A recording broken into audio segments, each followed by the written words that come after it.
تقني، بل على طائرة الكونكورد الأسطورية اللي كانت مشروع مشترك بين بريطانيا وفرنسا في الستينات. الهدف كان هو صنع طائرة تجارية كتطير بسرعة كتفوت سرعة الصوت، وباش يبينوا للعالم باللي أوروبا فايتة أمريكا تكنولوجيا. المهندسين نجحوا فعلا وصنعوا معجزة هندسية، ولكن الإدارة دارت خطأ قاتل في حسابات السوق. فاش بدات الطائرة كتصنع، تكاليف التطوير تضاعفت لستة ديال المرات على ما كان متوقع.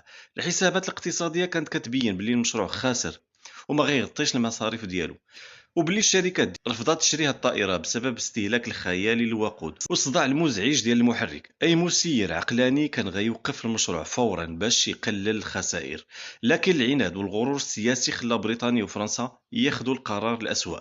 حنا خسرنا بزاف ديال الفلوس والوقت، وما يمكنش نوقفوا دابا حيت غنبانوا فاشلين قدام أمريكا. يعني كتستثمر في ضخ الأموال في مشروع فاشل غير حيت انت ديجا خسرتي فيه بزاف.